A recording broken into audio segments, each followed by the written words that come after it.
राजधानी भोपाल में पीआईबी ने आयोजित कराई नए कानून के संबंध में वार्तालाप कार्यशाला। 3 नए आपराधिक कानून को लेकर आयोजित कार्यशाला। भारतीय न्याय संहिता, भारतीय नागरिक सुरक्षा संहिता और भारतीय साक्ष्य अधिनियम आपराधिक प्रणाली पर दी गई जानकारी। कार्यशाला को डीसीपी जोन 1 भोपाल प्रियंका शुक्ला और जिला अभियोजन अधिकारी प्रियंका उपाध्याय ने किया संबोधित।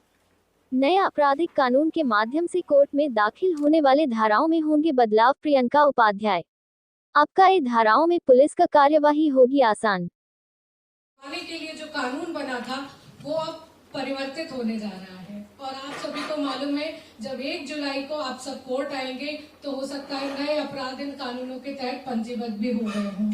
नए कानून जो प्रक्रिया चेंज हुई है, जो डिजिटलाइजेशन हुआ है, उस हिसाब से हम न्याय नहीं कर पा रहे हैं। 164 वर्ष में न्याय दिलाने की प्रक्रिया में जितने चेंजेस आए हैं उस हिसाब से संशोधन करने के लिए और न्याय दिलाने के लिए हमें नए कानूनों की आवश्यकता। और EFIR पहले से मध्य प्रदेश पुलिस में जो है होती आ रही है। EFIR का अभी तक जो है काफी लिमिटेड ज्यूरिसडिक्शन है, जो कि आप 1 लाख से कम की चोरी में या वाहन चोरी में आप दर्ज कर सकते हैं। मध्य प्रदेश पहले ऐसे प्रदेशों में से है जहां पर हमने EFIR की प्रणाली जो है कुछ समय से जो चल रही है।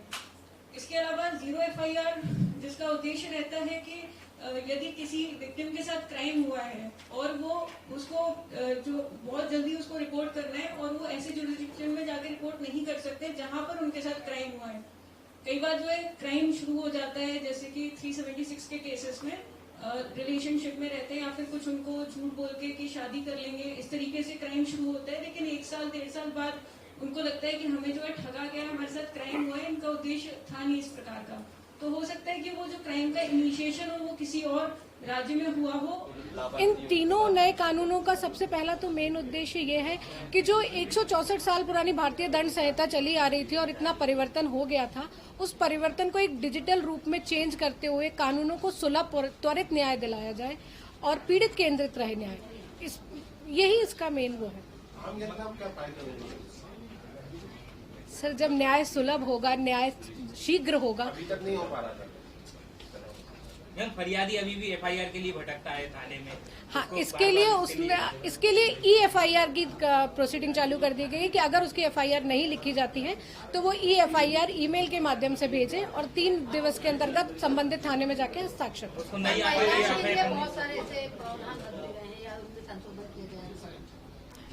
महिलाओं के लिए सबसे पहले तो महिलाओं और बच्चों के लिए जो अपराधों को जो स्कैटर्ड फॉर्म में थे उन्हें एक संकलित फॉर्म में लाके धारा अध्याय 5 में ही संकलित कर दिया गया है। जहां पॉक्सो एक्ट विभिन्न अपराधों में विशेष कानून बनाए गए थे, उन्हें एक विशेष न्याय संहिता के अधीन अपराध बना दिया गया है। दंड की मात्रा भी बढ़ाई गई है, जहां मृत्यु दंड और आजीवन कारावास अगर जो गैंगरेप है या अन्य अपराध है जो बलात्संग से संबंधित है, महिलाओं के विरुद्ध है, तो उन्हें शीघ्र और कहा जाएगा कि मृत्यु और आजीवन कारावास से दंडित करने के लिए।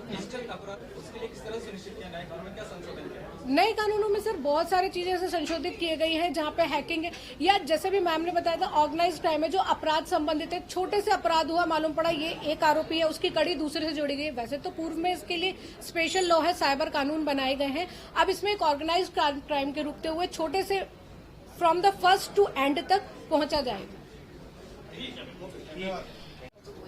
आज PIB के द्वारा एक वार्तालाप यहाँ पर आयोजित किया गया था। जो नए हमारे 3 मेजर क्रिमिनल लॉज हैं, जिसमें भारतीय नागरिक सुरक्षा संहिता, भारतीय न्याय संहिता और भारतीय साक्ष्य अधिनियम है। इस वर्कशॉप में पूरी चर्चाएं जो कि मेजर क्या चेंजेस हुए हैं, किस तरीके से न्याय जल्दी मिल पाएगा और किस तरीके से विक्टिम सेंट्रिक अप्रोच के अंतर्गत इसमें कार्यवाही की जाएगी। जीरो FIR, EFIR को किस तरह से कोडिफाई किया गया है नए कानूनों में, और ट्रायल इन एब्सेंशिया जैसे जो बड़े चेंजेस आए हैं, जिनसे बहुत ही व्यापक चेंजेस आएंगे हमारे जो क्रिमिनल जस्टिस सिस्टम है उसमें, उसको लेकर यहाँ पर चर्चाएं हुई थी।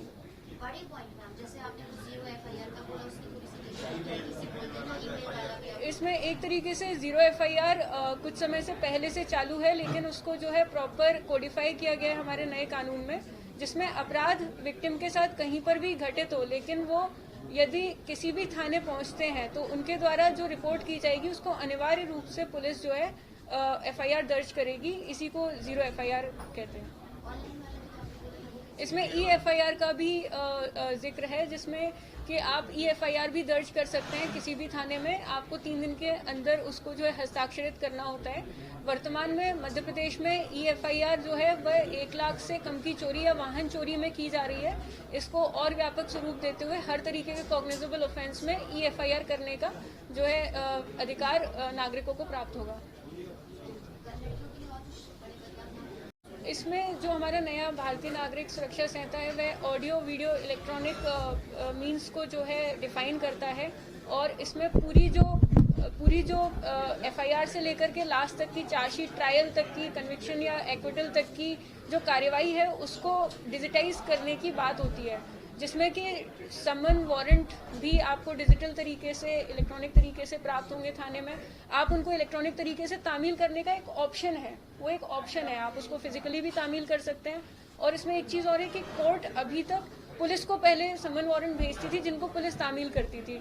इसमें कोर्ट भी स्वयं के स्तर पर इलेक्ट्रॉनिकली उसको तामील कर सकती है। उनके पास एक पूरा डेटाबेस रहेगा जिसमें जो भी व्यक्ति है उसका नाम, ईमेल नंबर, उस केस से कनेक्टेड जो भी व्यक्ति है उसका नाम, ईमेल नंबर, एड्रेस, इस तरीके की चीज़ें रहेंगी जिस पर वो उस चीज़ को तामील कर सकते हैं।